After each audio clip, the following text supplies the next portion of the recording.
and welcome to the Monday, July 17th, 2023 Board of Commissioners meeting.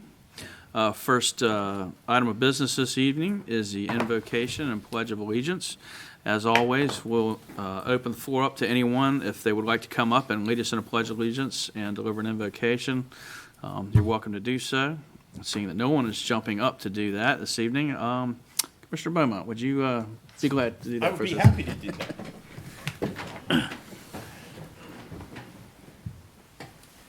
Thank you, Heavenly Father. Lord, I thank you for this time of year. Lord, as the crops begin to mature, Father, seeing that which makes Currituck special, engaged in going about the business of a rural community, that we still remain. But I ask that you would continue to bless Currituck County.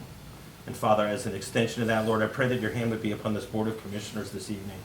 Lord, that you would give us wisdom as we consider the issues before us. Father, I pray that you would give us discernment. Lord, that you would help us see your will for us this evening. Father, bless this conversation. Lord, bless this discussion, bless this meeting. And Lord, I ask that you would protect each and every person here in their travels home, that they would reach there safely. Lord, this in Jesus' name I ask. Amen. I pledge allegiance to the flag of the United States of America and to the republic for which it stands, one nation, under God, indivisible, with liberty and justice for all. All right. Thank you, Paul. You're welcome. Next up is our Ethics Awareness and Conflict of Interest Reminder from our County Attorney. All right.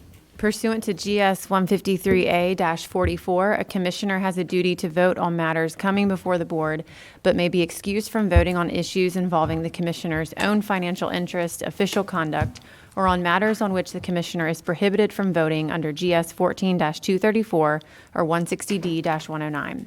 In accordance with Chapter 2, Division 3 of the Currituck County Code of Ordinances, it is the duty of every commissioner to avoid both conflicts of interest and appearances of conflict. Does any commissioner have any known conflict of interest or appearance of conflict with respect to any matters coming before the Board of Commissioners in this meeting? If so, please identify the conflict or appearance of conflict. Anything from board members? All right. Seeing none, we'll move on. Thank you. Next up is the approval of the agenda. Is there anyone that needs to make any changes to the agenda tonight? Seeing none, can I have a motion to approve, please? Make a motion for approval. Kevin? Second. All right. Got Mike as a first, Kevin as a second. All in favor? Aye. Any opposed? All right. Thank you all. Next up is public comment. As a reminder, public comment is open to the public who have signed up. You have 3 minutes to address the board on any subject matter you would like. We have a light system that, a green, yellow, and red system to let you know when your time is up. The one thing we cannot have you comment on is in a public hearing. We have several public hearings tonight. If you want to comment on a public hearing item, you should do so during the hearing, not public comment. That is just for general comments to the Board of Commissioners. So just as a reminder. The only person I have signed up this evening for public comment is Mr. James Mims. I think I turned mine off. Good evening, James. How are you this evening? I'm great. How are you? All right. Seems like it's been a while, like about a month, hasn't it? 1 month. 1 month. All right. Good evening, board. Please excuse my absence at the previous meeting. I know you all missed me. I would have gladly provided a few, if not many, cuts that could have been made to the budget. I'm particularly upset with one thing tonight. That is that I found out from a very reputable source that department heads, when accepted by this board as experts and tenure themselves as such, can indeed testify in these quasi-judicial hearings regarding development in this county. Now, I can go through all day and pick apart each and every piece of the budget, but I only have 3 minutes. What I want to do tonight is remind those in charge of asking our fellow brothers and sisters for their money that I'm watching. I pay attention to where our money is going, and if 177 houses on the ballot, 200 houses, heck, 50 houses on the ballot, pending problems with obtaining apparatus, need for manpower, lack of police units, etc., whether it's COVID's fault or not, if that doesn't bring you forward to express your department's needs under testimony, then maybe those aren't needs after all. I find this deeply troubling and indeed calls for a deep dive into why our department leadership is asking for more taxpayer money but not coming forward to provide testimony for our alleged extensive needs when these developments are brought before this board. I'm tired of seeing no comment from the countless departments rolling through planning staff, yet here we are approving increase in taxes on people with fixed incomes. I express again, there is no time to provide comments about your department's needs than when this unfettered growth is entering this once rural community. Thank you. Thank you, James. All right, I don't have anyone else signed up this evening. Is there anyone that arrived late that would like to speak this evening at public comment? All right, seeing no one, I will close public comment. We'll move on to the next agenda item, which is the Commissioner's report. I'll start off tonight to my left with Commissioner Jarvis. Well, thank you. On Tuesday, July 11th, County Manager Ike McCree, Commissioner Owen Etheridge, and Airport Director William Nelson and I had the privilege of driving to the state capitol in one day and back to meet with our state senator Bobby Hanig, our state representative Ed Goodwin, and other high-ranking staff members from the leadership of the North Carolina General Assembly. Even though it was a long day, I felt like it was very worthwhile. I felt like our voices were heard. Our lobbyists were with us every step of the way and helped us reiterate our demand for our fair share. Currituck County pays its share of state taxes, but for the last 2 years, we've received nothing back from the state, and we went there to make our voices known that we deserve our fair share. This year, they're focusing on infrastructure, so we have asked for money for our sewer system, our wastewater system. We've asked for money for our airport, which is a driver of economic growth in this community, and I believe we were heard. The problem lies with the two parts of the General Assembly squabbling over things that have nothing to do with infrastructure. So it is my hope that our state senators and our state representatives put their pet projects aside and help the counties of this state, including and first and foremost Currituck County.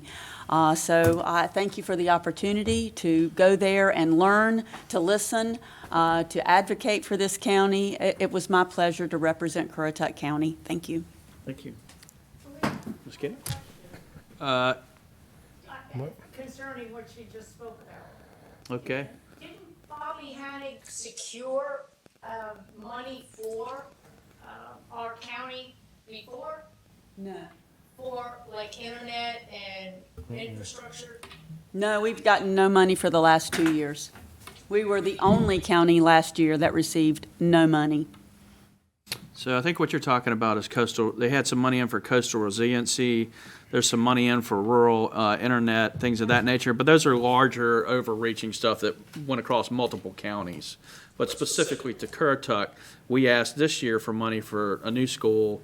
They didn't get anything there. New sewer plant and some other monies for different things. And those are sitting basically in limbo right now. They were in the budget. They're in the current budget. That budget has not been approved by the House and Senate. Okay. And so we were going over there to reaffirm with them that we're still here. Money for internet and stuff Right. like that. Right, but as far as appropriations for our county, we got nothing. Right, Haven't right, got- right. Okay, thank you. I'm sorry to interrupt. Okay, thank you. Ms. Kitty?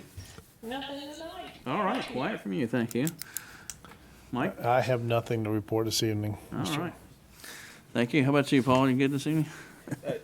No, but close.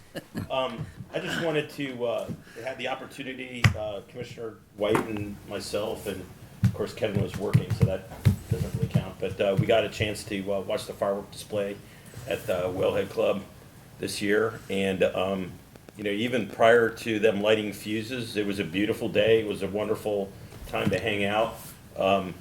Commissioner White and I were blessed to participate in the Corolla Light Parade, which was intriguing and interesting, but fun. And anyway, it was another great opportunity. What a gorgeous facility! If you've not been there, you need to go there, and it could be worth the traffic to get there. You know, there were a lot of people there. And anyway, the Sheriff's Department did a good job. I mean, everyone seemed to be pretty much in control. A lot of vendors, a lot of activities. Yeah, it was. That's all I have. Thank you. How about you, Kevin? Got a lot going on. As Commissioner Beaumont said, the 4th of July fireworks in Corolla was a success. It was hot. It could not have been any hotter, I don't think, that day. It was like so hot. Yeah, so it was. But like I said, especially directing traffic out there on the road when it's just hot. But it comes with it. When you're a salaried employee, you get voluntold, not volunteered. So like I said, it's all good. It's for the people. And there was locals there. I talked to a lot of local people, as well as a lady told me they were from Elizabeth City when we were waiting, because you got to get all the pedestrians out to their cars before you can get all the cars out. So 99.9% of the people were super nice. There was that 1.01 that wasn't, but hey, they might have been having a bad night. Don't bring your dogs to a fireworks show, a commercial fireworks show. Probably not. Now, unless it's a obvious. service animal, probably not a good idea. I think there was 2 that got loose, and they were successfully both found, so I'm glad. I literally saw when they called it in over the radio, there's a raccoon ran by and ran into not a child, he was like 15. And I was like, was that the dog? It was dark. Obviously, they're doing fireworks, but it was a raccoon. So, but like I said, a lot going on. Our sheriff's office, sheriff's camp started today. This is the week of the mentor camps where the kids are taught CPR, how to operate an AED, first aid, bloodborne pathogens, all kinds of safety stuff for these kids. When I say kids, they're 15, 16, 17, that they can take these skills later in life and use. And then they help with all the other camps. So this was the first week. That is a huge amenity to the county from for the citizens, for the kids. We have probably, I had to get this, the mentor camp, I think there's 8 kids in it, and it might be 6, but just we'll say 6 to 8. Then we have the high school camp, which is next week, which is for 2 weeks, and then we have 2 middle school camps. So you're going to have 15 to 20 some children that have the privilege to do a lot of cool stuff in the county. And the thing that's the neatest about all of it is, Bob, for example, Chairman White, there's kids that have lived in this county their whole life that have never been to the four-wheel drive. Never been to the four-wheel drive. Never been on the beach. Never rode a vehicle on the beach. Never looked at a horse. Never went on a horse tour. The chairman volunteers. His company, I want to say probably about 80 seats that they go total for the summer, for the kids to see the horse tour, the horses and stuff like that. And those kids, for the camp, I mean, they are so thankful. And it bonds community with law enforcement, some, I don't know how to say this, but like they might deal with this in a negative aspect if we have to respond to their house for some kind of dispute or something, and then they come there, and it's a really great program, which is cost the county $0. So it's amenity to the county through different businesses donating money and donating things for them to do. They've went to the water park. They go to different educational stuff. It's not all just fun, so it's not. That. And like I said, it really bonds. And a lot of times, I hate to say this, but not every kid that goes here, so this might be misconstrued, but we'll have some problem children that probably need to attend and have some mentoring. And there's a lot of mentoring with some of the older children, as well as the deputies that work the camps. It's roughly 4. It's 4 this summer. Next summer, it'll be 10 because we'll have 10 SROs. So it won't be 10 at one time. They'll rotate and so forth. But like I said, that's a great thing. Just lots of good stuff. The traffic's terrible. The heat's terrible. Everybody, when it gets hot and people get complaining, and people love to complain. I tell you what, Facebook needs to be complain book or something. They could change the name of it. But people love to complain. But especially when it gets hotter too, it gets people stirred up. So like I said, be careful on the roads. Lots of traffic, especially on the weekends. If you've been in a coma the last 10 years and didn't know that, like I said, but just be careful. Thanks to the volunteer fire departments, we've had fires, we've had all kinds of stuff. The county is very, very busy. I know our all-star baseball teams have been killing it, and girls softball in the thing as commissioner of the Parks and Rec Board. So like I said, and there's so much good stuff and going on in the county, it's crazy. So like I said, go on social media and look at the county website where they share the positives and stuff like that. July is National Post a Positive Comment on Social Media Month. So feel free to do that and enjoy the amenities of Currituck County. That's it for me. All right, thank you. Owen, anything on your mind this evening? Thank you, Mr. Chairman. I've had the opportunity in the last 3 weeks to attend 2 new business openings in Moyock, the Little Caesars and the Berkshire Hathaway Town Agency. Had their ribbon cutting last week. And Kevin mentioned social media. Folks, if you've got an issue with a business in Currituck County, go to the management first. Don't go on Facebook and blast it, because Little Caesars had some complaints starting up. They have new employees, and the first night, Renee and I went up there, and they were packed. And I thought they did a good job getting pizzas out in a good time. But, you know, we're trying to generate business opportunities. And if new business is looking at Currituck, they look at Facebook. Kevin called it, what did you call it? Complaint book? Complaint book. I've heard it called hate book. Yeah. But, you know, don't use that as your sounding board. Go to the management first and see if you can get some type of resolution. As Commissioner Jarvis mentioned, we went to Raleigh last Tuesday and met with Senator Hanning and Representative Ed Goodwin.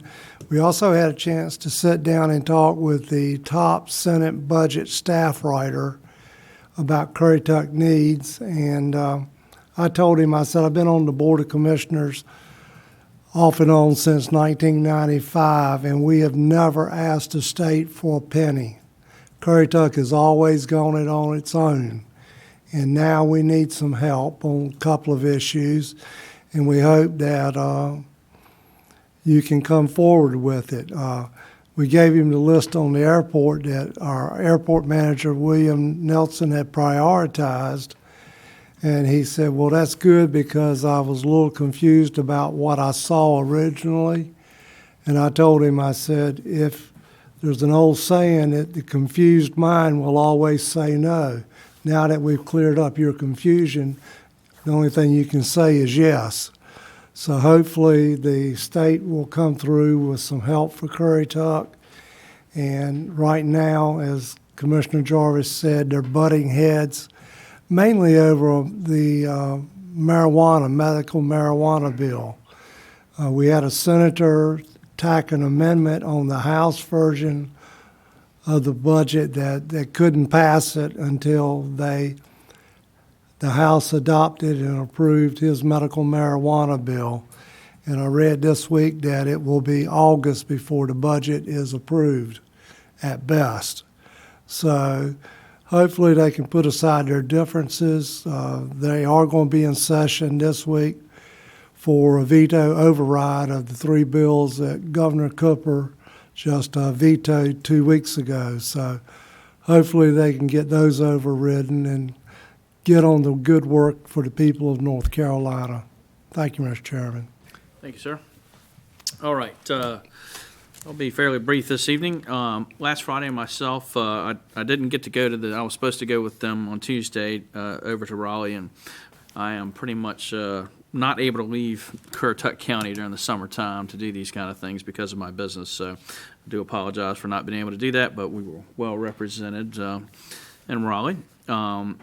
Later in the week, last week, myself, Bobby Hanig, and Ike met with NCDOT, and that was to discuss the Mid-Currituck Bridge and funding for that and what's going on with that and where it stands. So right now they're still moving forward with that. They have to renew 4 of the permits that are associated with that bridge. They're basically set to expire. So they're going to, Turnpike Authority is going through the process of renewing those permits, and they generally expect that will take anywhere from 18 to 24 months to do that. Depending on the level of bickering that goes on over those permits, if there's any lawsuits or anything like that. So hopefully that goes through, and then they'll move on with the finance portion of it, which will kind of go concurrently with these permits. And how they're looking at doing it. So we're moving along with that. In any case, we're years and years out, obviously, before it even begins construction. It's going to require design work, finding someone to do that, contracting with them, and then, of course, how to get the financing for it. So, but they are continuing with that. The playground in Corolla is finally back moving along. It has sat dormant for the last month, probably. It seems there were some health issues with a couple of the key component people that were there putting that together. So that is moving along, and I was just made aware by Ike before the meeting that there's a problem with the goose and the slides on the wing and something else. So we're going to be working with a contractor to figure out what to do with the goose that's there. So it's ugly and non-functional. It looks Great. like a shot goose. Fall into earth. Yes, it Can be really a does. dragon too. Just paint Right, it so green. it crash landed in Corolla, and we're going to have to do something with it. It looks rough. So anyway, we're going to have to work through that. But this is something we've been trying to get done for a while, getting a playground in the park over there for our residents and visitors alike. And so we were working diligently to do that. And we're talking about allocations in the budget. Bobby's first year in the House, he got $11 million put in there for a school.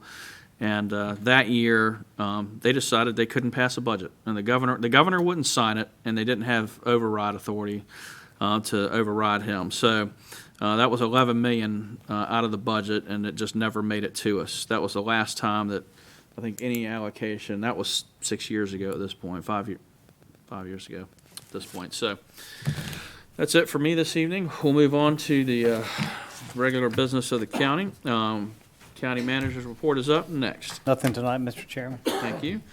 How about our county attorney? Anything from you, Ms. Megan? Just one thing. Week before last, I attended the county attorneys conference in Asheville, which was great. It's specifically for county attorneys in North Carolina, so it's directly related to what I do every day in and out. And so it was really great, and I'm thankful for the opportunity to have been able to do that. Okay, thank you. All right, up next is public hearings. Item 1, PB 23-12, Selco Partnership. We have a request to amend the Unified Development Ordinance, Chapter 4, to allow telecommunications tower in a single-family isolated zoning district. All right. Good evening, Miss Jenny. How are you today? Good evening. Doing great. Hope the board is tonight. Yes, ma'am.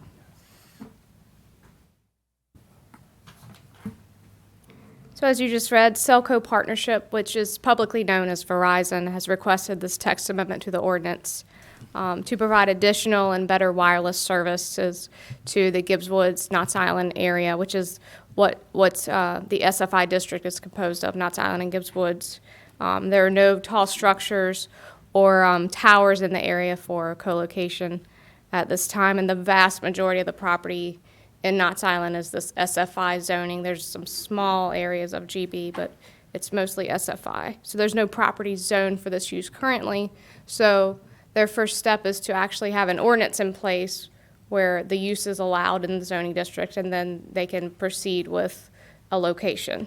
So tonight is to hear this text amendment application for that change to the ordinance. And the board may recall that in 2019, a similar text amendment came before you for allowing this particular use for a freestanding telecommunications tower in the SFR zoning district, which is the off-road area of the county, and that was approved. And so this particular text amendment kind of mimics that language and is tailored towards the SFI zoning district.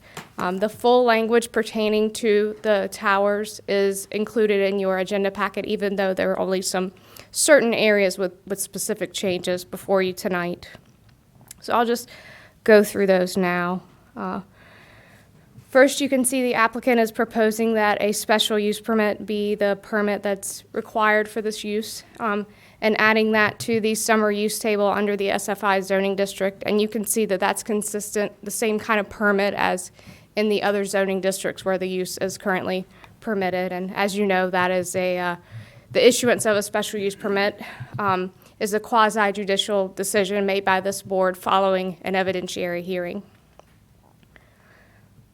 Specifically, there's proposed language to add the SFI district and limit the overall height of towers to 190 feet.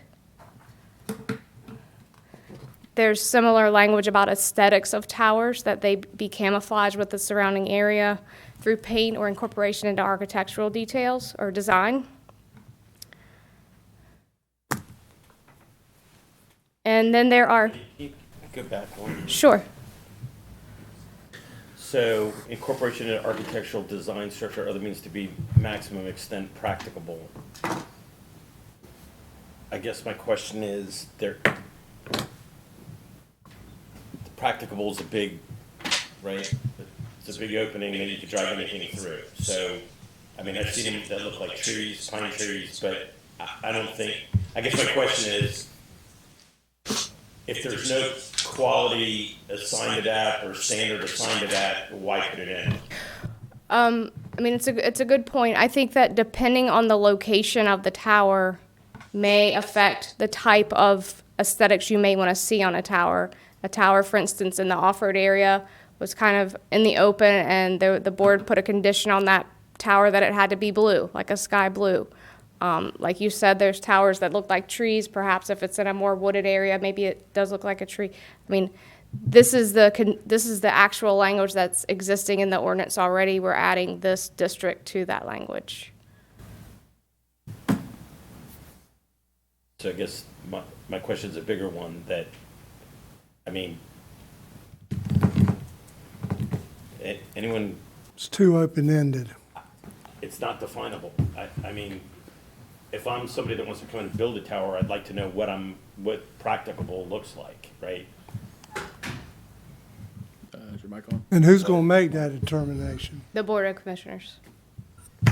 Sorry, Because it is Deb, it's a special use permit that's required. but we could do it. So if we you could want it add as a camouflage, or condition if you of the- want it blue, or if you want it, I mean, the alternative is to not require, I mean, just have a galvanized steel finish for all zoning districts. When it comes before us as a special use permit, we can hot define pink. what We want. can add that as a condition. Yeah, so Right. leaving like this is fine until it comes before us as a special use permit, and then we can define it.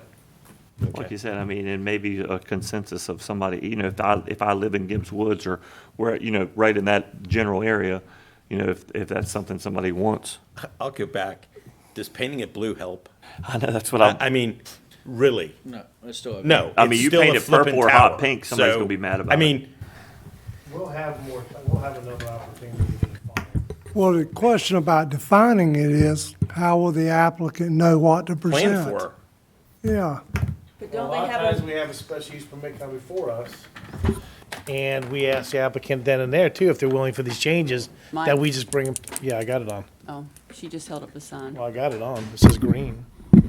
Okay, it's Hit definitely it, on, Brooke. yeah. So, we make changes when we have special use permits all the time in front of us up there asking if the applicant's willing to do something. So I'm just, they don't know at that point either, at a time. I mean, don't they have a pre-application meeting anyway? There is a pre-application meeting. Perhaps when the applicant comes up, we can ask this question of them if they've run into this in other areas, and how they tackle it. All right. I think How they towers interpret in the four-wheel drive should look like pine trees, Well, there you go. 190 foot. 190-foot pine tree. Sequoias. Okay, All right, all thank right. you. Sorry. Wrap around the axle for that. The last change to the ordinance for these, for towers and SFI is the separation. We've added a provision that towers in the SFI may not be located within 3 miles of an existing tower in that same zoning district. And that's similar to what was done for the SFR zoning district to try to limit the proliferation of these towers in the residential areas. Okay? You said max 190? Correct, yes. Where did that come from? Is that a standard that's used elsewhere? It was actually requested initially with the tower in the SFR zoning district. Typically, I think no greater than 200 feet is what we Something see. with lighting too, right, under 100, under 200, you didn't have to have lighting on it. I believe so, yeah, the FAA standard. Again, then the 190 is consistent with what the ordinance required in the residential, in the other residential zoning district where this use is permitted. Okay. So the text amendment is consistent with the Currituck 2040 vision plan, including land use goal number 1, as well as the action of improving emergency services communications, as it has the potential to do so in that zoning district. And staff recommends approval of the text amendment because it would provide improved communication services in the Knott's Island, Gibbs Woods, and surrounding areas, and the maximum tower height and strategic location of the towers limits potential adverse impacts to neighboring properties. And the planning board did recommend approval of this item. As with all text amendments, these are the standards in the ordinance that the board may consider when deciding whether to approve or deny a text amendment. And that's all I have for you on this item tonight. Okay. Any more questions for Ms. Turner? All right, thank you, Jenny. Thanks. Good evening, Good evening. Chairman White, Vice Chair Jarvis, members of the commission. My name is Gary Bryant with Wilcox and Savage. I'm licensed to practice law in the state of North Carolina. I'm here on behalf of Selco, better known as Verizon. And I'm going to jump through a lot of what I was going to say because you've already heard it and get right to the question that was raised. What this amendment does is it allows us to come and file a conditional and apply for a conditional use permit. And what that means is your planning commission gets to look at everything we've done, we work it out with them till we get their approvals, bring it to you, and then you folks can decide whether or not to grant the conditional use permit. And if you see something that a neighbor says, well, I think it ought to be blue, then we can make it blue. That's up to you. Right now, we can't put any towers in these SFI zones, none at all. And Knott's Island's a perfect example. In Knott's Island, we don't have full coverage. We have some coverage, but that's because there's a tower on the Virginia side that allows us to have coverage. When the ordinance came about, cell phones were typically used by people who are along the highways, and they did them for business reasons. And very, very few people were on cell phones. Most people had landlines. I don't need to tell you that that's changed, and it's changed dramatically, and it's just going to keep changing. Right now, I've got a couple of millennials that I'm putting through college right now, and I don't think they've ever used a landline. And more people are using their cell phones, not just for communication, but for practically everything.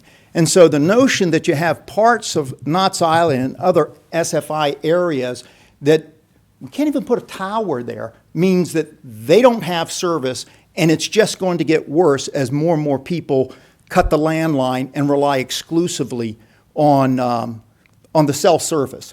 So that's all we're asking, is that the ordinance change so we can come and ask you for permission to put up a tower, and you can tell us what we need to do to put that tower up. So that's really what we're asking. And we've done this a few times. I've seen towers that look kind of like trees, and I'm not going to pretend that they look exactly like a tree, because as soon as you see one, you'll look twice and think, what? Oh, okay, I know what that is.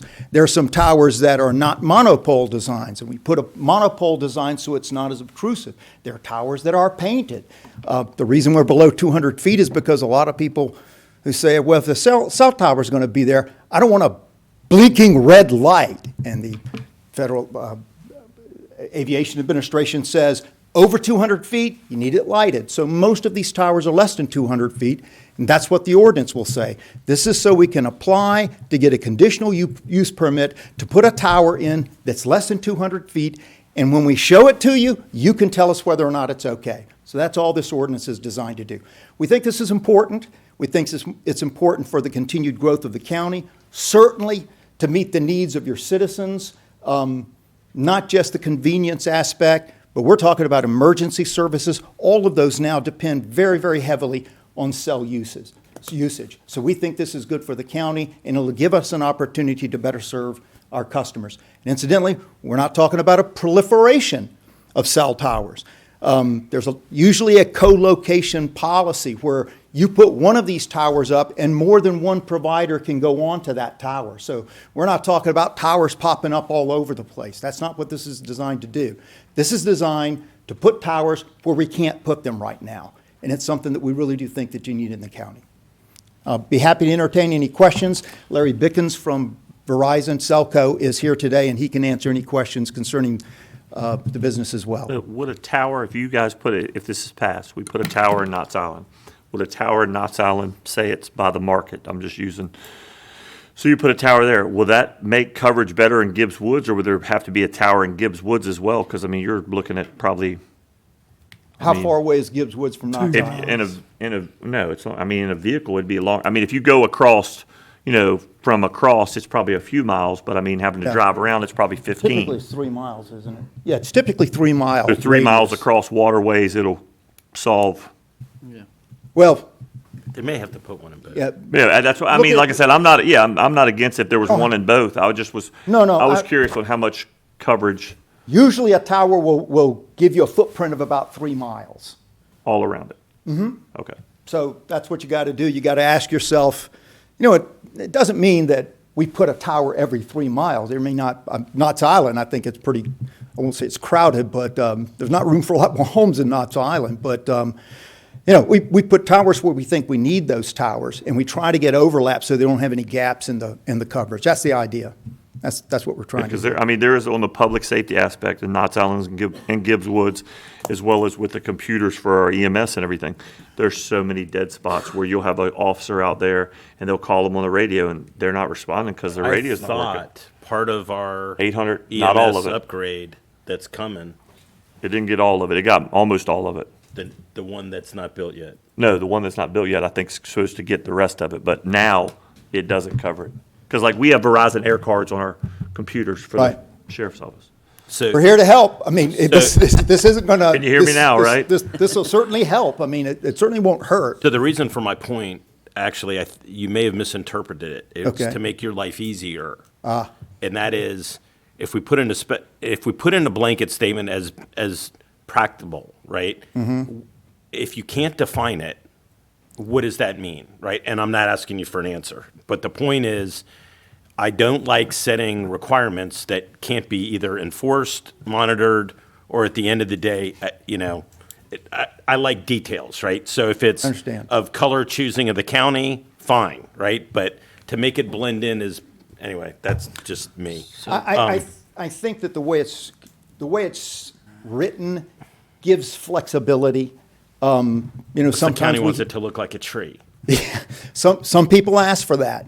Usually that's not really a problem. Usually we don't have a lot of people opposing it. I think most people understand that where we're living and the world we're living in now, the cell service is what we're relying on, so they want coverage. And what cell product is going to be on it? 4G? Verizon? Maybe 5G. Okay, but I was under the impression that 5G had a more limited range than 4G. Nope. They're both cover the three. Yeah. Mr. Pickens says they both cover that 3 mile area. It's probably why we have 3 mile area, because we know that with 5G, 4G, we know that that's what it'll cover. Okay, so one of the things that the 3 miles, one of the things that, because when 5G was first coming out, it was a big thing. Having a tower and they don't have to be as tall, from what I understood, right? 5G can be a shorter tower, but you need more towers than you need 4G. And that's an issue for me. So, I mean, you may have 5G under the tower, but going up and down our highways and putting towers so that you've got the coverage that 5G requirement, I personally am not in favor of.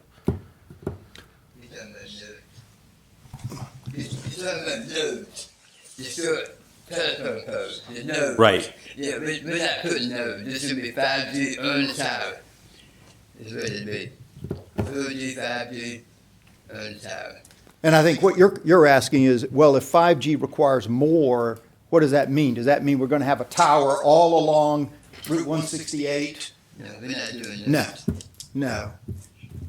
We're not doing that. And remember, we have to come and ask your permission with a conditional use permit. Right now, we're not allowed to come and ask your permission to put a tower up. That's all this amendment is designed to do, is to give us permission to ask permission. So, in general, I guess a question statement. When you guys are looking to put towers up, you tend to do that in the densest area you can, right? I mean, to serve the greater density of population or the higher number, right? When you look at, we have nationwide coverage, there's 98% coverage. Well, you go out in the country and it's Currituck's the 2. Right. So generally speaking, when you come on a place like Knott's Island, I'm guessing that you're going to look where it's best served and covering the greatest number of homes. Is that a true statement? Well, I think that's true, but keep in mind, we have to find a place to put it. Right. And we have to get permission to put it in that place. Right. And to have the lease rights to put it in that place. It's an entire process. Sure. I'd love to say that, we will only put it to where we get maximum coverage, but Right. that's not always. Yeah, the land might not be there. Well, or willing, right. Your backyard may be the perfect place for it, but you might not want the thing in your backyard. I'll take the lease. I got 10 acres. Take You the can lease, drop it yeah. on it. Yeah, I'll take the lease. I'll move the house if I have to. So, all right. Comment? Any other questions? Happy to answer. So I mean, like what I said before, and I'm just using, like you ride the causeway in Knott's Island, the phone works all day long. When you hit the market, the phone don't work. I can tell you the spots where it doesn't work. So I was just using that as an example, but I think the Gibbs Woods thing, we'd probably be looking at possibly 2 towers, which if y'all could find the land. Y'all own it. Y'all are just asking permission, and if the permission is yes, you might put in 2 towers. Yeah, so I was gonna say, right now, all they're asking is this text amendment to get passed, and once we pass it, then they can start doing the research. Yeah, we're not allowed to ask you to put a tower up. Right. I got you. We're asking, change the ordinance so we're allowed to ask you if we can put towers up, and we'll show you what they look like, and we'll work with the planning commission to make sure it's in the right place and that it blends in as much as we can, to the extent practicable, to the surrounding communities. That's what we're asking. Okay. All right. Thank you. I have a question for Jenny. Okay. Jenny, Paul would like to ask you something. And I may have missed it, but I know back in the day in doing tower construction, they couldn't be, you had to have enough room that if the towers fell, it wasn't going to hit anything. The setback? Yeah, let me look at that. Is that? I think it's covered in Yeah, it's in It is. I believe it's still in the ordinance. Sometime in the future, in just a second.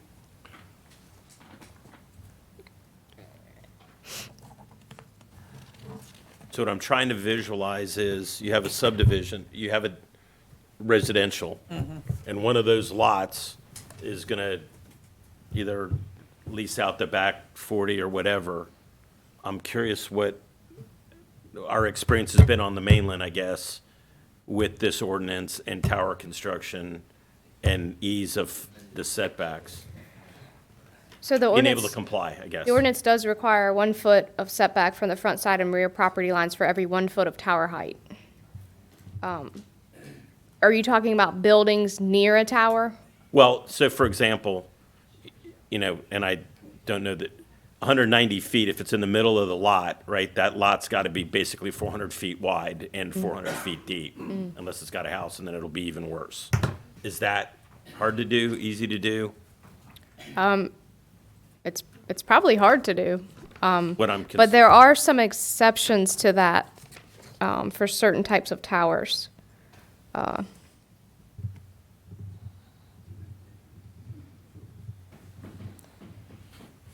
thought there was exceptions for that. Well, there's one in here that says something about a manifold tower is designed to fall in 50-foot area.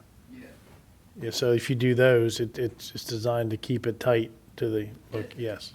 Most manifolds now and self-put have great put, and they're designed and engineered to flow within the lease area, which the lease area is 100 by 100, but we can make it go 50 by 50.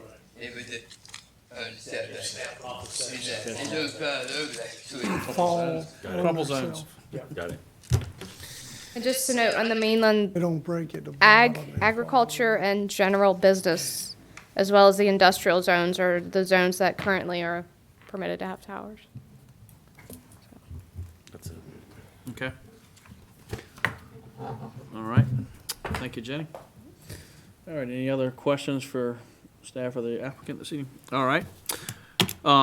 This is a public hearing. The public is allowed to comment on this, and I don't have anyone signed up this evening. Is there anyone that would like to comment on this change? James?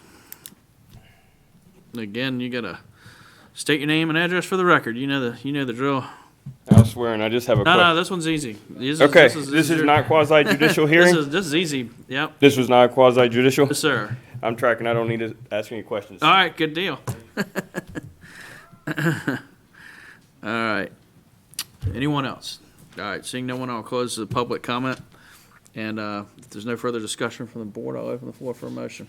Mr. Chairman, in the interest of improving public safety response, I'm going to move to approve PB 23-12 because the request is consistent with the land use goal 1 and policy action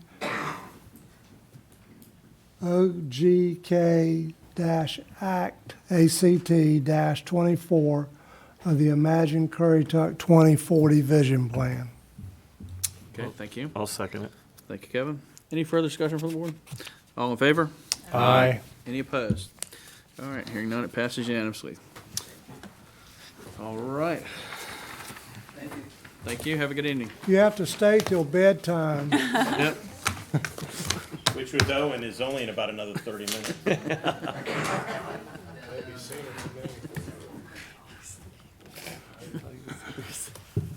All right, now that they've shuffled off, the next agenda this evening is PB 23-05.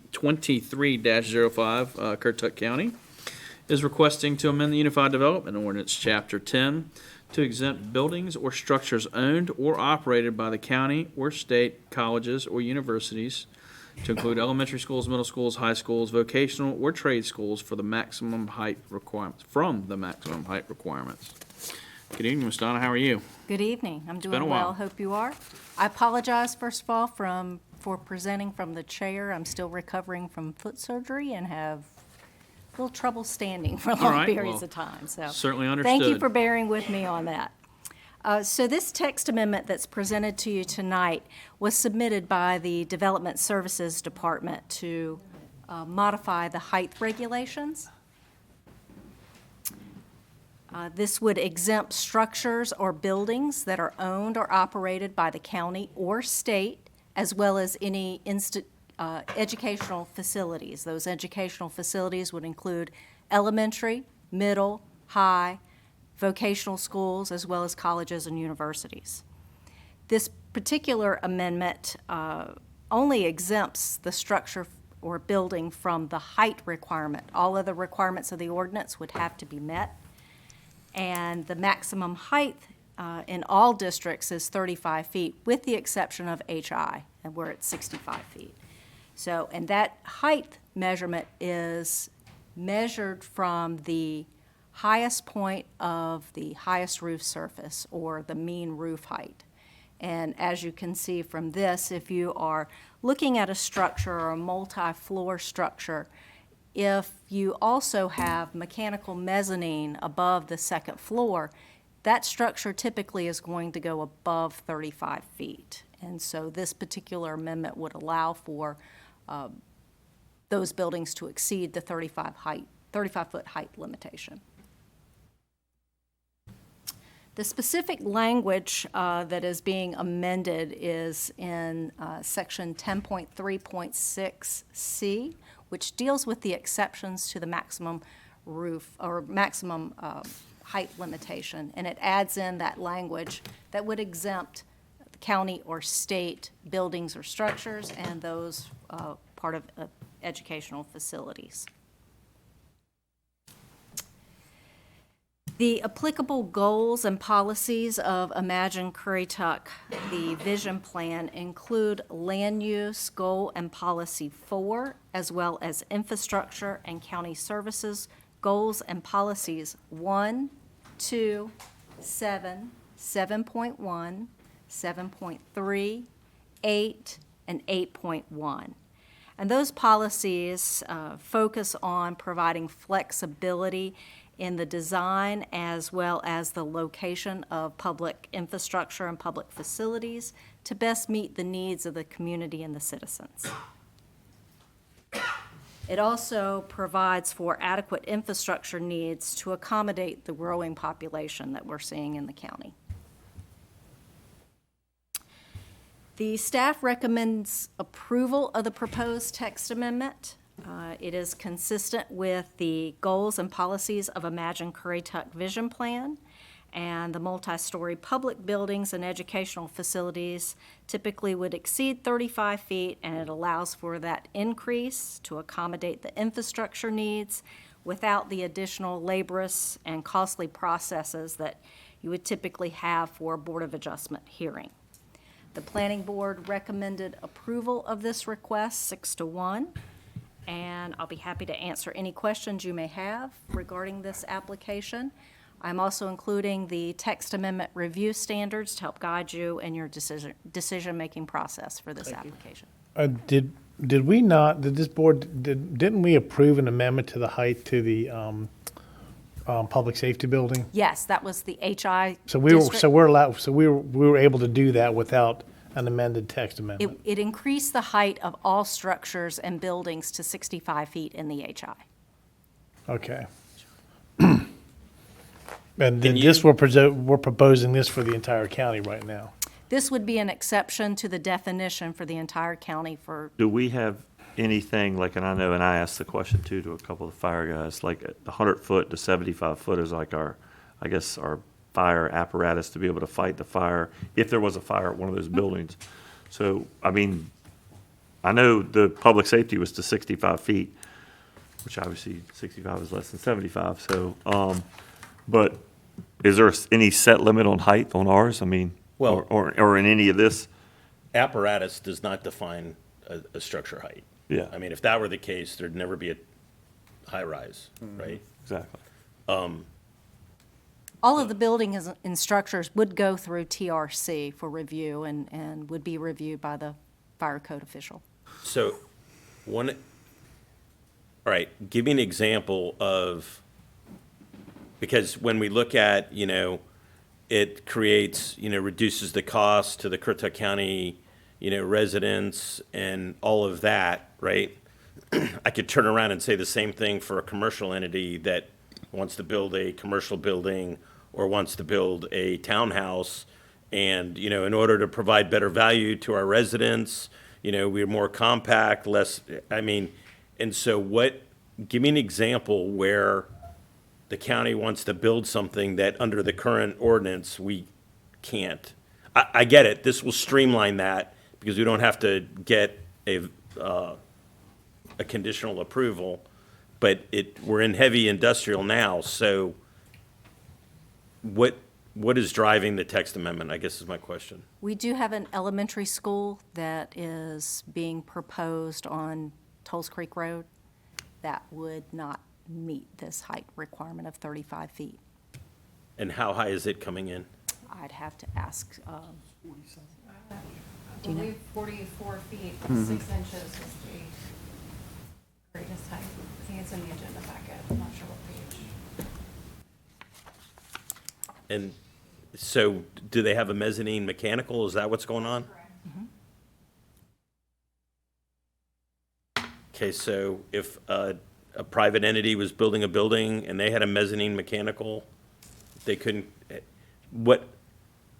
the term goose and gander comes to mind. What's good for the goose is good for the gander. So I understand why we want to do this, right? But why do we get the exclusion and other folks don't? Because there's a purpose for the height, right? yes. And it's not just, it's cheaper to build, right? There's a reason why we have this in here, that we limited the height. And I'm reluctant to give a blanket pass on county structures. Industry doesn't. Does that make sense to? Well, that's been my feelings all along. We should not exempt the county from what we make private business do, because we're limiting economic growth possibly if we do not include commercial structures. I think a better thing would be just to raise the height limit to 45 feet. Well, if you want that for your county, that's fine. That's a whole nother discussion, but the reality is, they're not building anything that we didn't ask them to build. So we've set the tone for government buildings. Even if just because we give ourselves the ability to be exempt from the height requirements, any board of commissioners that sits here and decides to build a school, a public safety building, or anything else like that, are the ones that initiated it and caused us to go over those heights to begin with. So we're going to deny our own stuff. I mean, you're basically doing double the work for no reason. Is how I see it. We're the arbiters. We're the ones that caused it to happen. The school it's zoned GB. We're going to exempt ourselves anyway. The school off of in Mayock is GB, correct? No, It's ag. It's It's ag. It's ag. I understand the need for it, but I want to be consistent and fair. Well, we're already being unfair. It's going to come to us. We're going to say, sure, we can build it to 45 feet. We'll exempt ourselves. I mean, we're already doing that. We did it for numerous buildings around the county. And we provide tower, the Alpine Tower over at the YMCA. YMCA is certainly over 35 feet. We've got the tower in Corolla, the ropes course over there. That's over 35 feet. What zone is the YM? HI. It's an HI.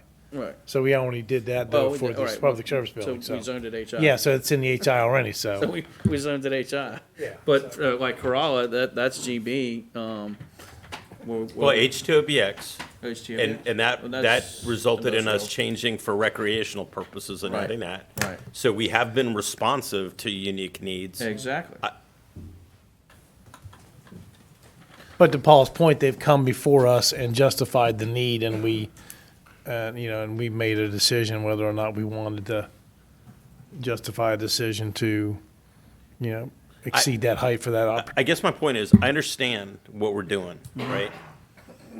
But let's say an industry wants to come in and do the exact same thing we're doing. They're not allowed to do it because we have a height restriction. And for all of the same reasons. I mean, Well, if it's I industry- agree with you, right? If it's If we're industry- building a building and the case is made that this is why we got to do this, and I'm curious what drove the 45 feet? I believe that having the mechanicals and the mezzanine was, So that's a new type of design that, I believe it was the desire of the maintenance staff for ease of access. I mean, that's what we got. I mean, I at the could public understand it if safety we building. had only limited square footage to put up the building. I get it. That's why you would do that. But clearly, that's not the case in Tulls Creek. We have plenty of room, right? Now, the reason in the public safety building it's there is because during adverse weather events, it's relatively shielded and protected from being blown off the roof, right? Which is kind of good for the emergency operations center. I want consistency is what I want, and or at least those are my thoughts. Right. If we're going to have to do things on a case-by-case basis for private industry, that's just an extra step they've got to take. I mean, if there's a way for a commercial structure that has all the same design features as this to get approval under this, then that's fine with me, right? In other words, if they're building with a mezzanine and they have a legitimate need to do that, then, but I don't know how we qualify that. But you're talking about personal, a private. Commercial, entity, correct. Private entity, right? Yeah. Well, then that would be back to Owen's point of we just raised this up the height. That's- And then we're changing how Currituck County looks. And I thought the purpose of this was so we wouldn't have so many steps to save money. Is that not correct? Mike? I'm sorry, I was looking at the zoning district for the Y. Actually, I think it's the zoning district for the Y is general business, but I'm sorry, your I question. was saying, because of having this, so they don't have to come before the board, it would save time, which save time, save money.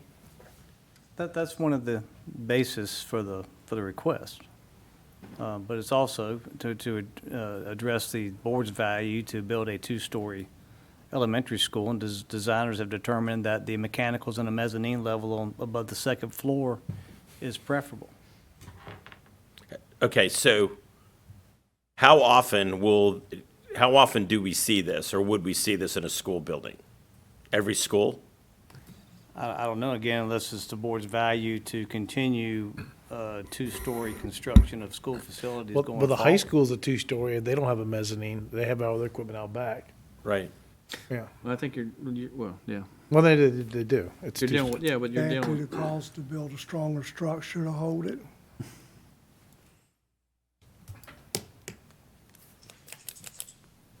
And as to cost, that the county has to come back from over and, multiple visits, I think that's a great aspect and feature. I think we should apply it to our commercial applicants as well, that, they don't have to keep coming back and coming back and coming back. And we don't show, some of our reasonings for coming back before the board are part of the system, that's part of the approval process, but it sure can be onerous. And they're in it to save money and all of that as well. How fast do we need this? Like, are we holding up design on it? I don't know. Well, we're proceeding, this Thursday we'll get the 70% estimate of construction cost. We're proceeding forward with the application to the Local Government Commission for the financing with, I think, looking at November, I believe, as an anticipated date of groundbreaking. So, okay, were they not aware of the height restriction? Were they told that, No, hey, don't worry about it, we'll get it approved through us? It was anticipated and expected there would need to be a text amendment in We order talked to about allow it this. to go forward. Can this project, can the board vote on this individual item separately and not have to do a text amendment? Can we vote to allow an exceeded height on this one project other than doing a text amendment, if we had to? No, we need to come forward with a It text would have to be a amendment to text allow, amendment, period. Otherwise, we just. For example, an elementary school. I mean, we could say school. Yeah, we could just say schools up there, period, then. Well, it's basically No, it's schools all- No, and it's- or governmental buildings, right? I mean, it seems the concern may well be that it's a county building as opposed to school. So if that's the issue, then to allow the school to go ahead and move forward, then I just would suggest to you, strike the word county. Can we do Well, that tonight? Pardon? Can we do that tonight? Certainly. Because it's different than what the planning board kicked up. Yes, they just make a recommendation.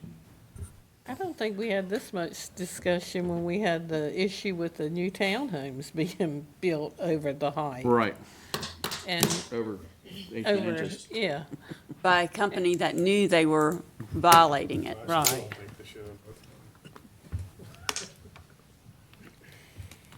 Oh, yeah, you weren't I real think- happy with that. I think the difference here is the reason the county is asking for an exception. The reason is to save taxpayers money, and to build the best design for that money. And to me, that's a difference than a commercial entity. Commercial entities aren't built with our taxpayer dollars. Schools, however, are. And that's a big difference. And if we are hung up on the whole verbiage up there with the county, then let's just focus on schools, because I think we want to build this school, and it's going to be expensive, and we have to build this school because of the explosive growth in Moyoc. So, I mean, it's not Is Not a bad reason behind wanting to do it. It's not like a power grab. It is to save taxpayer dollars and build the best school for the money. That's the rationale behind it. Do we know for a fact that it costs less to put the mezzanine in or to put on the ground, or they just would prefer this? I think another consideration is the slope of the roof, that we tend to see a lot of issues with the flat roof. We have to come back, so we can add membrane, and so the desire here is to have the slope roof and extend the length. But you could do a slope roof and put air handling equipment there and put a chiller out back and run chilled water lines up through the attic. You don't have to have actual big equipment up in there, like chillers and boilers and stuff like that. You can have them in an outside mechanical room and run the piping inside the building. So that's why I didn't know if it was just a desire to have it this way, or if is there an actual cost savings to do it this way that they've showed us? Okay. Well, anytime you add to the envelope, your price just went up. So vertical is cheap, sprawl is not. And that's, the reality. So everything they start spreading out, it also affects the flow around the building. But when you go to where the replace stuff in the students are, where mezzanine, everywhere, all that. when you got to pull stuff out of the mezzanine after the fact, it's expensive. Yeah. Well, we don't deal with that for Versus 30 on the years. ground, so. 30 years. Yeah. so. So. That'll be Ellen's problem. Right, exactly. Exactly. All right. Any further discussion? All right, this is a public hearing, and no one signed up to speak tonight for this agenda item. Is there anyone that would like to speak on this agenda item tonight? Seeing no one jump up, I will close public comment. It seems that we are sort of looking like close to an impasse on this. Would the removal of, I'm good if it's schools. if it's just schools? Yeah. I'm good if it's schools. You too? Okay. So then, with that being said, would someone like to make a motion for this, or maybe take a few minutes to prepare a motion to gather their thoughts, and then we can come back to it? I think the motion sheets. You need a motion sheet? You can have it. Tom, will you put the language back up on the screen, please? Yeah, that will help. I'll make the motion if you All put right, the there we language go. back up. The retired school teacher. Okay, I'll do it. All right, thank you. I move to approve PB 23-05 because the request is consistent with the Image Currituck 2040 Vision Plan Land Use Goal and Policy 1 and Infrastructure and County Services Goal and Policies 1, 2, 7, 7.1, 7.3, 8, and 8.1. It is not in conflict with the provision of the UDO or the County Code of Ordinances and addresses a demonstrated community need to allow the county to continue to accommodate the needs of a growing population. And the exact wording of the amendment should be, reading straight from the screen up here, height limits shall not apply to the bulk storage silos, grain elevators, barns, chimneys, elevator shafts, church spires, belfries, cupolas, domes, flagpoles, monuments, water towers, rooftop dish antennas, solar equipment, skylights, fire escapes, or roof access stairways, outdoor recreation uses subjects to section 4.2.4F, buildings and structures owned and operated for colleges or universities, elementary schools, middle schools, high schools, vocational or trade schools, mechanical equipment required to operate and maintain the building or similar appurtenances, provided. All right, thank you very much. I'll second that. Any further discussion from the Board of Commissioners?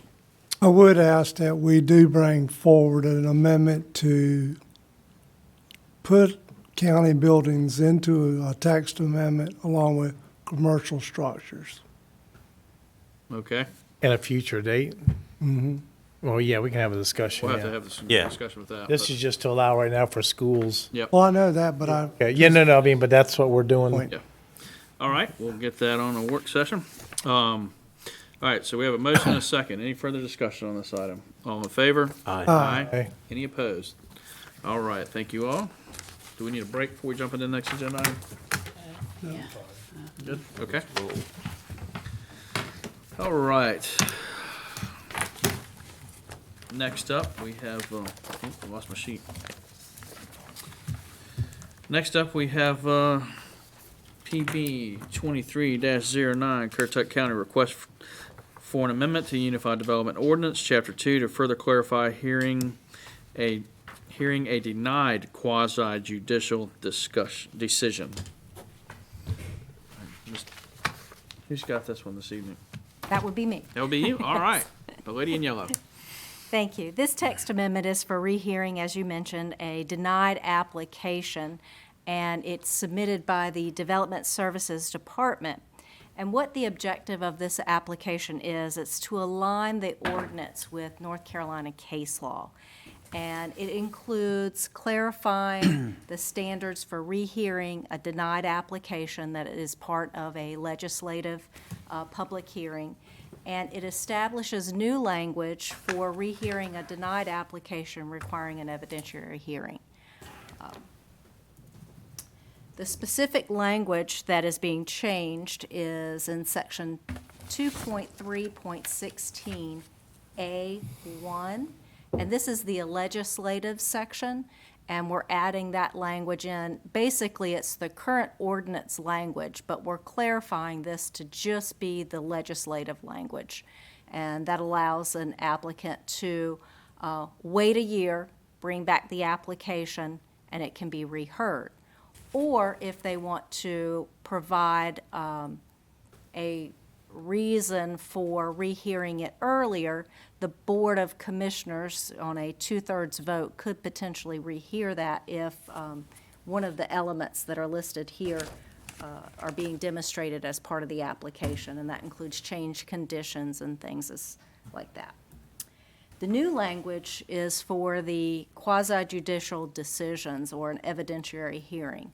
When that particular decision is made by the board, it is a final decision. Courts have long held that a quasi-judicial decision is final and can't be reheard. Can't rehear a matter that's already been decided on.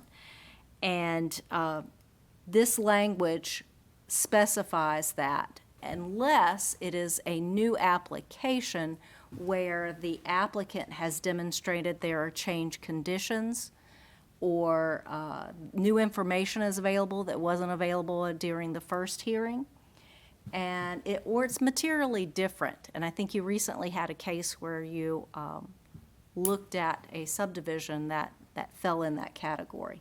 And this decision-making board would decide whether or not that application has changed and a new application could be submitted. So it clarifies legislative and establishes rehearing quasi-judicial decisions. The staff recommends approval of this text amendment. We do not find where it's in conflict with any section of the ordinance or county code of ordinances. It ensures that any denied evidentiary hearing is consistent with North Carolina case law. The planning board did recommend approval of this 7-0. I'll be happy to answer any questions you may have. Thank you. Any questions from the board? Okay. All right, again, we're in public hearing mode, and I don't have anyone signed up for public comment. Is there anyone out there that would like to speak to this agenda item this evening? Seeing shaking heads, I'm going to go with there is not, and close the public comment portion of this. If there's no further discussion from the Board of Commissioners, we'll open the floor for a motion on this item. Mr. Chairman, I'm going to move to approve PB 23-09 because the request is consistent with the provisions of the Unified Development Ordinance and the County Code of Ordinances and ensures rehearing a denied application requiring an evidentiary hearing is consistent with North Carolina law on res judicata. Second. Thank you. Any further discussion? All in favor? Aye. Any opposed? All right, hearing none. Passes unanimously. The next agenda item I'm told, on our motion sheet, we have to say it exactly how it is written, just as a precursor to jumping into this for the board. Next up, number 4, PB 23-15, again, Currituck County has a request to amend the Currituck County Coastal Area Management Act, or CAMA, land use plan. Imagine Currituck 2040 vision plan to incorporate CAMA-related changes. All right, yep. Ms. Chenner.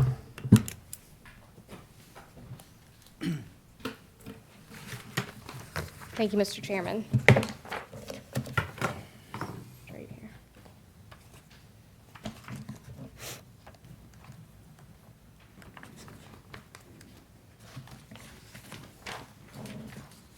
All right.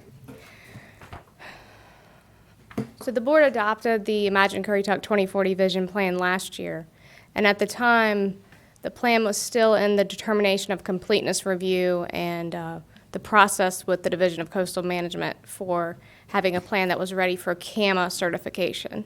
And if you recall, 160D, the general statute 160D, had come into effect, and it required that counties that wanted to enforce their zoning regulations should have an adopted land use plan that has been recently or reasonably updated. And so with that information, staff and the board did adopt this plan last June 20th as the plan to use to guide your land use decisions.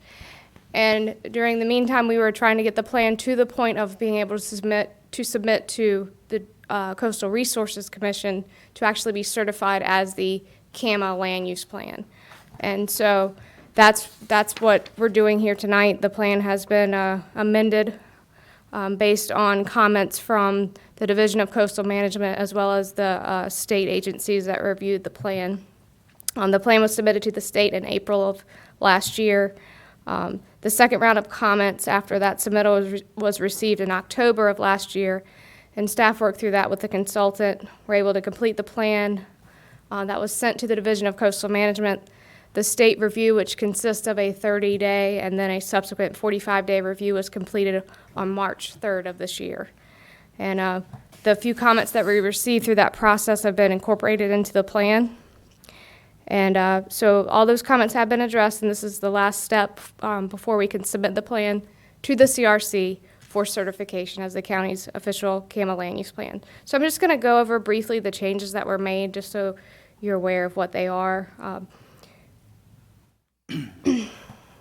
A lot of the comments that were received back from the division had to do with a matrix that the division uses to make sure that certain plan elements are included in the plan.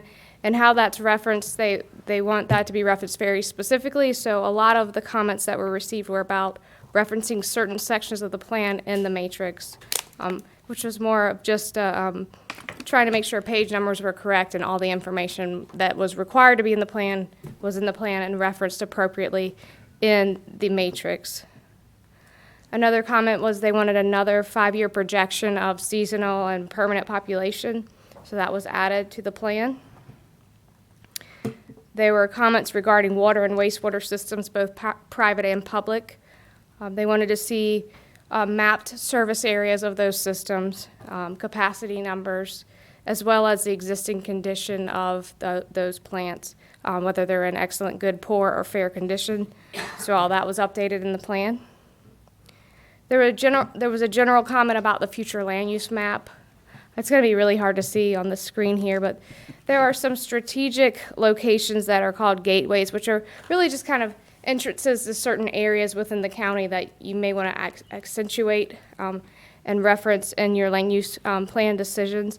And those symbols were obscuring some of the transect lines between the G1, G2, and the land use plan transects. So the division had a comment about that. So you can see that or you can't see, but I'll tell you that it's here.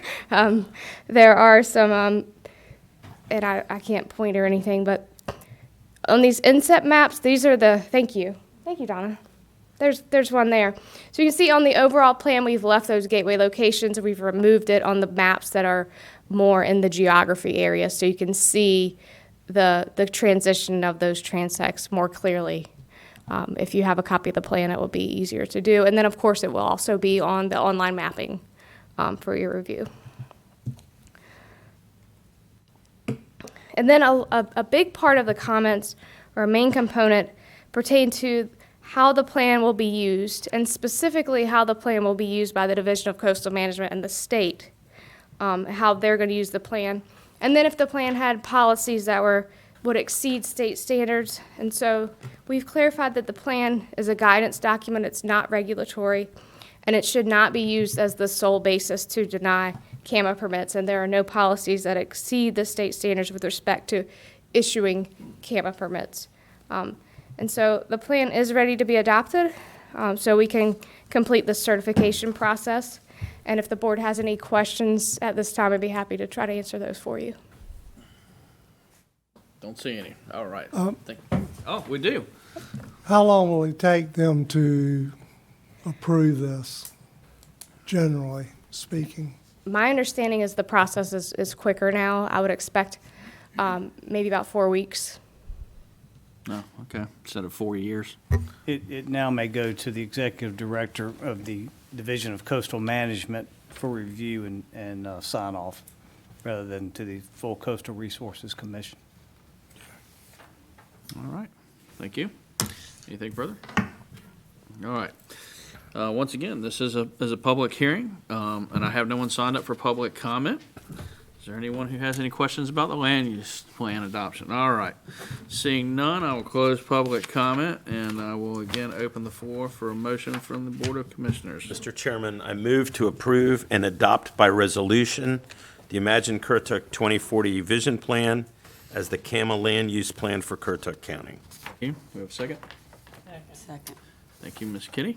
All in favor? Aye. Aye. Any opposed? All right. You want to move on or take a break? Just Keep plug going? along. Okay, new business. We have an ordinance tonight creating the Currituck Resort Social District. And before we jump too far into that, I'm just going to make a comment. This is something that Currituck asked us about after spring break, and AOE was in the area, I guess, and figured out that they were doing stuff that they shouldn't be doing, not unintentionally or intentionally, but for probably, I guess, the last 30 or 40 years, Currituck Resort has served beverages to people out on the beach and offered a higher level of service than other resorts because they have an oceanfront restaurant and can do that. They found out they were not exactly supposed to do it the way that they were doing it, so this helps to clear up and clarify the way that they operate and serve their guests and our guests of the county. So Donna, you up on this one? I am. No? Oh, that's a lawyer Yes. question. Yes, so before you is an ordinance that is adding a whole article, social district. A social district is authorized by the North Carolina General Statutes, and it allows alcoholic beverages sold by licensed premises to be consumed within the district outside of the establishment where the beverage was purchased. And so the requirements of a social district, there has to be a maintenance and operations plan and a map depicting the location of the social district. So in this case, I think we have in the agenda packet a map, a proposed map that was provided to me. 47. So this actually is not part of the ordinance itself. The county manager still has the authority to approve this map. But I just wanted to show you this is where the Currituck Social District would be. And the maintenance plan, again, that was proposed by Currituck, and it has just specific details, who enforces, things like that. That is not part of the ordinance. What is part of the ordinance is that requirement. They must have it. It's all the requirements that the general statutes require. So obviously they have to have an ABC permit to be able to do this. And in here, I have Currituck Resort Social District. In the future, if you ever want to add another one, you can. This specifically deals with Currituck and has specific requirements about it has to be within that district that you consume these beverages. There's specific container requirements, like for example, the container cannot be comprised of glass. There has to be signs displayed at the district or within the social district that identifies they are participating in the social district, which on this map you can see it's just Crawler-Light. There are no other establishments located next to it that have an ABC permit. They're just houses around it. Enforcement can be enforced criminally and civilly. And it's still unlawful to consume alcoholic beverages on county property, and things like that. So if you have any questions, I just have a Let me know. comment. There is a typo on page 50. It refers to the city, not the county. was that in the operations? Okay, so again, that was just something that was presented to me that is not going to be part of this ordinance, Okay. but So if yeah, we it would be adopt it, that county. has- That's not being adopted, but this is just an example of what their plan could look like. All right. So of course, we would certainly edit that. I would say county. Who's going to enforce that? So You. the sheriff's office. Okay, so somebody calls in, I mean, this is probably gonna happen. Somebody calls in and Mrs. Finkelstein has a 48-ounce drink and somebody calls in, so we're gonna go out there and we're gonna issue a citation or a criminal. Security or no, and, okay, never mind. They I mean, can't I'm have just- they can only have a certain, certain size, but that's what I'm and saying. it's with some- marked. It's not like, So Crawler-Light's It's not gonna a have their solo logo. They're gonna have their own people. Drink right, their responsibly. own I'm sure- logo yeah. and. They should provide that. I'm sure they'll be in teal blue to match all the other logos. All their stuff. For the rest of the. You're off yep. duty, you can go to patrol. Good. So if you're I don't drink, chugging a so- 48 ouncer, you've Yes, got your that's travel mug somebody's- from your house. You're not using one of theirs. You've bought You're not your own sub- beverage. So You are somebody no longer- can't bring their own Right. into the. okay. Correct. The establishment would be responsible for the glass, well, non-glass Yeah. container, for the signs. Carry a cooler to the beach. Yeah. You can carry your own. Right, this is if you purchase. This is addressing is they're buying it at, Yes, correct. Crawl-Light. Walking out onto the sand. happens all the time. No. Well, they've been doing it. They have been Yeah. doing it. They haven't, That's but. right. That's right. Sand dunes, too. Yep. Tricky day. Okay, so everyone's clear on basically what this is. It's and so Meg and I just as a side note, I had asked about this. Could this affect other areas? Could we look at like Timbuktu, for instance, if a restaurant in there wanted to create, or could I guess it has to be done by the person holding the ABC. They have to permit. have an ABC permit. Okay, so Yep. Timbuktu, the HOA couldn't come to us and say, we would like our whole, Correct. right, it would have to be the restaurant. It would have to be a board, for holder of a instance. permit. It's like Yep. it's like a golf They course that could they do have that, it. they could say. They could. Okay, okay, That's right. all right. Very good. All right. Any other questions, comments, concerns from the board? Well, since it's my district, I'm gonna move for approval. I'll second it. Thank you. All in favor? Aye. Aye. Any opposed? All right. Next up, number 2, ordinance amending Chapter 2, Article 3 of the Currituck County Code of Ordinances by repealing Division 11 Veterans Board Advisory Board. Yeah, so this is just a repeal of that ordinance that creates the Veterans Advisory Board.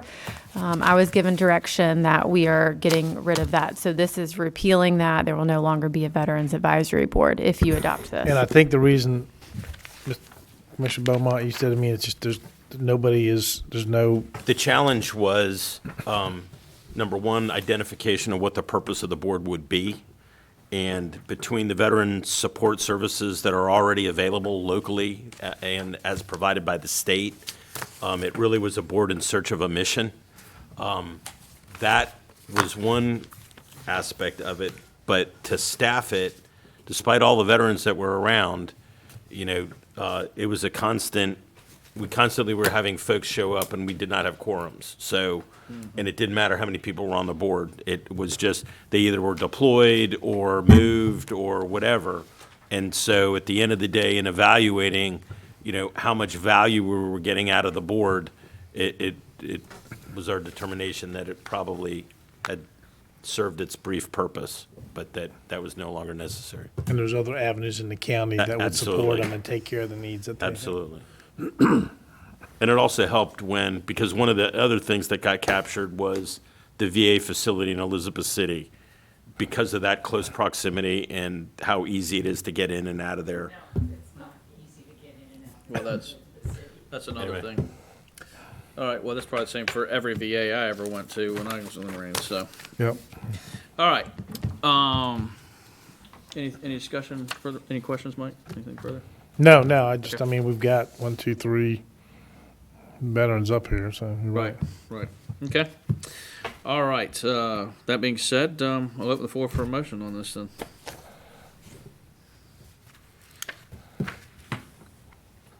Mr. Chairman, I move to repeal Okay. Thank you. the Veterans Advisory Board. All right.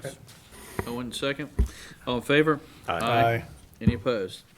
All right, next up, board appointments. Item A, commissioner appointment to ABC Board and discussion of ABC Board Chair. So, this one's a little different. Mr. Chairman, I'd like to resign from the ABC Board effective immediately, and I'd like to appoint Bob White to fill this position. And according to the general statute 18B-700 parentheses A, the chairman of the ABC Board is appointed by the appointing authority, which is Currituck County Commissioners, and I'd like to appoint Mr. White to serve as the chairman of the ABC Board effective immediately. I'll I'll second that. Kevin hasn't Kevin, seconded in a while. Kevin. Let's give Kevin that Yeah, one. Kevin can have it. Okay. All right. Thanks, Mike. Any comments, questions, thoughts? Okay, all in favor? Aye. Any opposed? Thank you. Just as a side note on this item for those that are watching, thank you, Kitty, by the way, for your service and allowing me to be the one to fill in your absence. David Griggs has served on that board. He was a commissioner here and a former chairman on this Board of Commissioners, and served as the ABC Board Chair since, what'd you say, June of 16? 16. Since 16. So going on 6 years now. That's why I am stepping in to fill her seat and stepping into the role of chairman for that board. David has been at it for a long time, and we thank him for his service, not only to this county as a commissioner, but on the ABC board. He will still continue on that board, just not as its chairman for the future. So, last but not least is the consent agenda. Are there any items for discussion in the consent agenda this evening? None? Can I have a motion? I have got one question. On the middle school chiller replacement, is that something that just broke recently, not included in their capital outlay? Understanding that was something that just happened recently, it was not contemplated in their capital program for this fiscal year. Yeah. Well, that proves, we'll step forward when necessary. Right. Yep. Okay. Anything else from the board? All in favor? Or wait, I need a motion to approve. I'm sorry. So moved. Kevin, need a second? Second. Second. All in favor? Aye. Any opposed? All right. We have a motion to adjourn. So moved. Oh, second. They're in a hurry. Got that? Either way. How about, Selena first it. Age of those Kitty things motion and- to get us I'll out of second. here. I'll and take the Selena second. seconded. All in favor? Aye. All right. Thank you.